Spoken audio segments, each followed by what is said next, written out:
fondateur d'un des médias numériques de divertissement juif les plus populaires sur la toile. Créé en 2017, sa cible est essentiellement un public âgé entre 15 et 34 ans.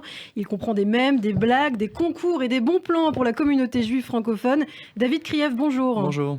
Merci d'être avec nous sur Radio J. Ça faisait longtemps qu'on voulait vous avoir, n'est-ce pas, Judith? Bien sûr, en plus j'adore, vous faites votre timide et tout, alors que bon, quand même, quoi. Je suis timide. Donc je le disais, vous êtes donc, vous inquiétez pas, on va vous décoincer tout de suite. C'est Vous êtes le fondateur de JewBuzz qui cumule énormément d'abonnés sur les réseaux sociaux, plus de 150 000, voilà, au total 60 000 je crois sur Instagram, Exactement. 30 000 sur Facebook. Alors on a beaucoup de sujets à aborder avec vous, David, ce matin, mais d'abord, est-ce que vous pouvez nous expliquer un petit peu la genèse de la création de JewBuzz, d'où ça vient, qu'est-ce qui vous a donné envie de créer ce média, quel a été le déclic? Le déclic, en fait, on était avec des copains, on détournait des images un peu connues sur Internet, etc. Et on faisait des blagues en rapport avec la communauté juive avec ces images-là. Moi, je fais souvent des blagues entre potes sur Internet, il y a rarement de success story qui en ressort. Justement, c'était sur WhatsApp. Les groupes de WhatsApp comme ça, et on s'est dit, en fait, il faudrait vraiment le rendre public, ça, il faudrait le partager avec aussi d'autres personnes et beaucoup de monde. Et puis, moi, après, avec les études que j'avais faites et ce que je savais faire, je me suis dit, je vais lancer une page Facebook, après un compte Instagram, etc. Et c'est monté très vite. Je crois qu'on a commencé sur Facebook. Au bout de 5 mois, il y avait déjà 10 000 abonnés sur Facebook. Alors que Facebook, et maintenant, et après, Instagram est monté aussi. Donc, on est passé sur Instagram. Et aujourd'hui, oui, c'est ça, c'est que c'est monté. On est à près de 150 000 abonnés au total. Il y a 2 déclinaisons. Il y a JewBuzz plus 2 déclinaisons, une pour les femmes et une pour les Israéliens. Donc, c'est quelque chose d'assez complet. Il y a plus de déclinaisons que de juifs. Non, mais c'est incroyable. Non, mais ça, on va en parler justement. Alors, l'idée de base, c'est le divertissement. C'est ça, en fait. Dédramatiser un petit peu, ce qui peut se passer. Moi, j'ai voulu justement parce que tous les médias traditionnels, c'était des médias un peu comme ce que Christophe venait de dire. C'est un peu Monsieur Rasra. Quand on écoute ce qu'il dit, c'est que les attentats, machin. Moi, je voulais pas du tout ça. Je voulais qu'on soit sur quelque chose d'assez divertissant, positif, qui donne une bonne humeur, qui donne des choses positives. Et donc, forcément, ça passait par l'humour, par du divertissement. Et c'est pour ça que je pense aussi que c'est aussi apprécié aujourd'hui, c'est parce que c'est un peu forcément une fenêtre sur le côté positif du judaïsme et d'Israël. Et est-ce que c'est aussi peut-être apporter un autre regard, pas forcément entre juifs, mais est-ce que JewBuzz est aussi destiné peut-être à un public non juif pour donner un autre regard sur la communauté? Alors, à l'origine, non. Honnêtement, non. L'objectif, c'est vraiment de faire rire la communauté, de divertir la communauté. Les références aussi. C'est ça. Bon, après, on essaie toujours de faire des choses qui soient le plus accessibles possible. Il l'a dit dans le titre en même temps, JewBuzz. Oui, elle a raison. Non, c'est vrai. Donc, on essaie toujours d'être le plus accessible possible. Après, c'est vrai que le public non juif n'est pas forcément visé par les publications pour qu'ils comprennent. Après, honnêtement, je te cache pas qu'on a beaucoup de non juifs qui suivent. Moi, je reçois des messages des musulmans, des chrétiens, des athées chrétiens, qui disent moi j'adore ce que vous faites parce que je comprends pas tout, mais ce que je comprends j'apprécie et j'arrive à saisir des informations et des données du judaïsme que j'aurais pas comprises autrement, quoi. C'est surtout que s'il y en a qui essayent de le faire dans d'autres religions, ils peuvent se faire décapiter. Non mais c'est vrai, JewBuzz, je pense, y a pas, tu connais quand même Muslim Buzz? Il existe, mais il est mort. Alors justement, parlons de ces références, donc références aux fêtes juives, à Shabbat, à la vie en communauté, à la synagogue, à la mentalité aussi israélienne. Bon, c'est vrai, les traits sont un petit peu forcé, c'est très cliché, mais ça amuse quand même beaucoup puisque chacun peut se retrouver un petit peu dans ces images. Comment vous trouvez justement l'inspiration? Je crois que vous avez fait une story sur Instagram il y a quelques jours. Comment vous trouvez l'inspiration pour créer toujours ces mèmes de plus en plus drôles? Je me suis basé sur mon expérience parce que je suis arrivé à Paris, je vis en Israël depuis maintenant presque 6 ans et je suis arrivé à Paris il y a 4 jours. Et puis quand j'étais, je ramène cet exemple-là, j'étais à l'aéroport, donc on atterrit. Et quand on atterrit, c'est toujours la même chose. On envoie un message à sa famille en disant je suis bien arrivé, Baruch Hashem, je suis bien arrivé, grâce à Dieu, je suis bien arrivé. Et donc j'ai envoyé ça sur le groupe de ma famille. Et je vois les réponses de ma famille, c'est BH. Une minute après en plus. Mais voilà, non, alors ça j'ai un peu trafiqué. Mais bon, c'est 2-3 minutes après, quoi. C'est ça. Et donc je me dis, mais c'est marrant, on fait tout ça en fait. On fait tout ça et on le fait tous à chaque fois qu'on atterrit. Et je me suis dit, ça c'est un bon truc à publier. Et c'est une blague qui a, donc évidemment j'ai fait les petits montages, etc. Le lendemain ou le surlendemain, j'ai publié.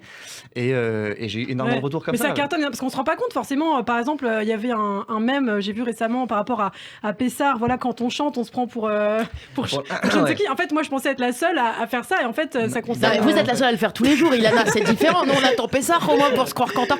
Moi j'aimerais juste 2 secondes quand même qu'on redise à tous ceux qui nous écoutent et qu'on le dise dès maintenant. Je connais l'histoire. Vous avez dit JewBuzz, et je sais qu'il y a des parents dans leur voiture qui sont en train de dire ce soir JewBuzz, comment ça s'écrit? J-O-U, il a des joues, venez, on donne les. Mais oui, parce que voilà. J-E-W. Alors, je te dis un truc, moi, une fois j'ai j'étais au restaurant et il y a un mec qui me croise, il me dit c'est toi Jeff Buzz. Jeff Buzz. Mais j'en suis sûre, et moi je l'ai dit parce que j'avais un spectacle qui s'appelait Inchalia quand même, je peux vous dire qu'en termes d'orthographe on était compliqué. Donc voilà, je précise, donc les enfants de votre côté de votre poste, c'est J-U-E. J-E, et ben voilà. J-E-W-B-U-2-Z. Voilà, exactement. Cette condescendance, et moi j'y arrive pas. Alors David, vous jouissez d'une grande popularité, de plus en plus, vous êtes même cité dans des médias, on l'a vu récemment dans Touche pas à mon poste, c'est le fameux pranker Greg Guillotin qui vous a cité. Pourquoi en fait ? En fait, Greg, il avait donc sa caméra cachée que tout le monde a vue, je suppose, avec Georgia, le pire gendre. C'était une caméra cachée qu'il avait préparée depuis déjà au moins 2 ou 3 ans, et il devait faire le tournage de cette nouvelle caméra cachée. Je sais plus quelle date, mais en gros 1 semaine avant. Il y a la participante qui devait piéger ses parents qui tombe malade, qui a le Covid. Et donc ils se retrouvent sans rien. Et donc ils avaient tout préparé, ils avaient déjà tout acheté, tout était loué, tout était prêt. Alors Greg, il travaille avec David Tuile, qui est son collègue, et il me dit, David, on a un problème, on a personne, tout est prêt pour le tournage, mais on a personne parce que la fille a la Covid. Est-ce que tu peux nous mettre une annonce pour trouver une feuge ? On cherche une feuge qui voudrait piéger ses parents. Ils vous ont contacté. Et j'ai dit ok, pas de problème. Donc j'ai mis une annonce sur Facebook, sur Instagram. C'est de la discrimination positive, ça. On cherche une feuge. Mais c'est ça en plus. Il cherchait une feuge. Il y a eu près de 110 000 vues sur les annonces en cumulé. Elle croyait que c'était pour un mari, donc les nanas, elles ont postulé. Et donc vous avez trouvé. Et donc le lendemain, il a trouvé ça. C'est incroyable. La bonne personne. C'est ça. La force de Jubaz quand même. Oui, après il a fait tout le reste. Évidemment, ça c'était un truc. Mais j'étais très très touché parce que qu'il puisse citer Jubaz sur le plateau de Touche pas mon poste. Il a fait un making of aussi. Ils ont fait un making of sur YouTube, une vidéo qui a été vue presque 2 millions de fois.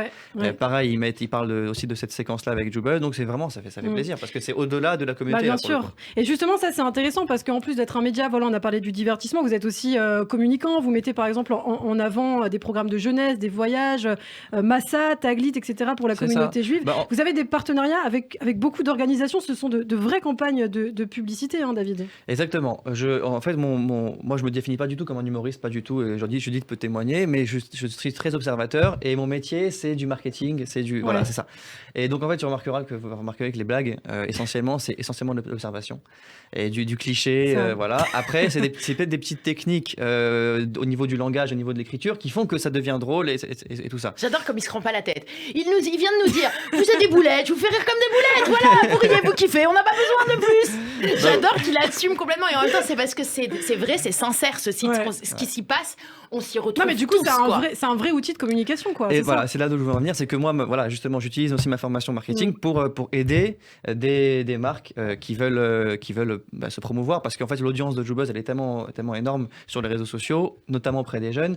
Quand on fait 6 millions de vues par mois et on a 150 000 abonnés, c'est forcément une audience qui est très prisée par les médias, par les annonceurs. Et donc aujourd'hui, j'ai depuis maintenant presque 4 ans, je travaille avec Elal, avec Taglit, avec l'agent juive, avec Hypercacher, avec. Ce name dropping qui fait. Mais c'est bien de savoir. La relève, les Moadon, tous les colos, les écoles, c'est énorme. Et même là, récemment, il y a eu Tsahal, donc l'armée israélienne, côté francophone, avec lesquels on travaille sur des campagnes pour essayer de faire. Un peu de Hasbara, quoi. C'est ça.